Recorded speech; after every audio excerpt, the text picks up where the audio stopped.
जोहार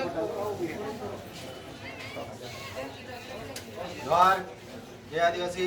आज रोज फतेहपुरा तालुका में मामलेदार साहेब ने अमे आवेदनपत्र आपवा आव्या छीए के 17/9/2025 दिवसे सांजे 10 वागे जे छोटा हाथी में माल भरेलो हतो 34 कट्टा एमां 27 कट्टा घઉં हता અને 5 कट्टा बाजरी हती અને 2 कट्टा ચોખા हता।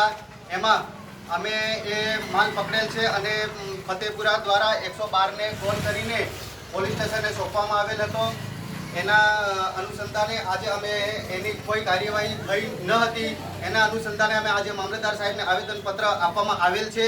તો એ દુકાનદારને કાયદેસરની કાર્યવાહી થવી જોઈએ એવી અમારી મામલતદાર સાહેબને આજે રજૂઆત કરવા આવેલ છીએ। જ્યાં સુધી આ દુકાનદારને સસ્પેન્ડ ના થાય ત્યાં સુધી અમે એમને છોડીએ નહીં। અને બીજું કે ગુજરાત સરકાર દ્વારા જે દુકાનદારોને કૂપન આપવામાં આવતી હોય છે તો દુકાનદાર કૂપનો આપતા નથી, જેથી કરીને હવે દુકાનદારો કૂપન આપે અને લાભાર્થીને ખબર પડે કે કેટલો માલ છે અમને મળે છે, કેટલા પૈસા આપવામાં આવે છે, એની જાણ થાય તો એવી કૂપનો આપવામાં આવે તો આ બધું ધંધા બંધ થઈ જાય।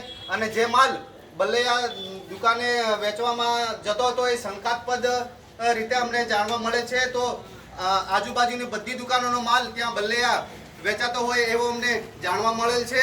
અને આજે મામલતદાર સાહેબે પણ અમને આશ્વાસન આપ્યું છે કે આ કાયદેસરની અમે કાર્યવાહી કરીશું અને હવે પછી આવું ના થાય એવું અમને સાહેબે કીધું છે। જોહાર, જય આદિવાસી।